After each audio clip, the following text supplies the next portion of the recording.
జై తెలంగాణ ప్రజా యుద్ధ నౌక the people's poet the voice of the voiceless Gaddar అన్న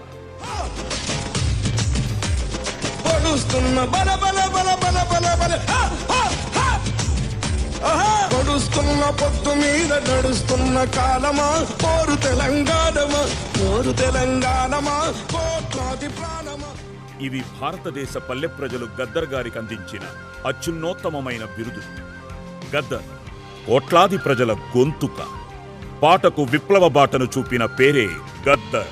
జానపద కళలకు రాజకీయ చైతన్యాన్ని జోడించి తమ హక్కులను తామే సాధించుకునే ధైర్యాన్ని కలిగించిన పాటే గద్దర్.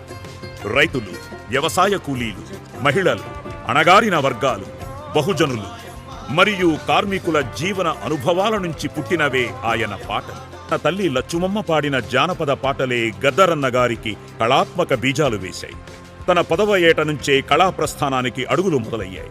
బుర్రకథ, ఒగ్గు కథ, జముకుల కథ వంటి సాంప్రదాయ కళారూపాలను సంస్కరించి వాటిలో విప్లవ భావజాలాన్ని నింపారు గద్దరన్న. సాధారణ భాష, గ్రామీణ స్వరం, మాటలకు రాగం జోడించి ప్రతి నోటా పాటను పలికించిన కవి గద్దరన్న.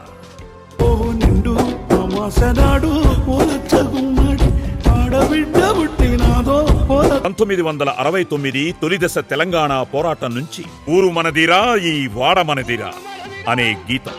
ఆ తర్వాత కాలంలో పీపుల్స్ వారి సైన్యంలో చేరి అజ్ఞాతంలోకి వెళ్లి భారతదేశ ప్రజల కోసం వేలాది పాటలు రచించి యుద్ధ సేనాన్ని నడిపించారు. 1980 చివరి నాటికి 1990 ఆరంభంలో గద్దర్ పాట ప్రభంజనంలా సాగింది. గద్దరన్న సాహిత్యం తిరుగుబాటు గీతమే కాదు, శాంతిని నెలకొల్పే శాంతిదూతగా వ్యవహరించి బుద్ధ మార్గాన్ని ప్రజలకు బోధించారు. ఆయన సాహిత్యం తెలుగు, హిందీ మరియు ఆంగ్లములో ఉండేది. అచ్చమైన తెలంగాణ యాసలో ఈ ప్రాంత వాద్య చప్పుళ్ల నేపథ్యంలో పాట పాడుతుంటే, గజ్జెకట్టి ఉవ్వెత్తున ఆడుతుంటే అంతకుముందు గద్దర్ గురించి తెలియని వారు సైతం ఒక్కసారి అలా నిలుచుని స్థానువైపోవాల్సింది. ఆయన పాట పాడుతుంటే కరుకు రాతి గుండెలైనా కరిగిపోవాల్సిందే. ఉద్యమం అంటే తెలియని వారి గుండెల్లో బాంబులు పేలాల్సిందే.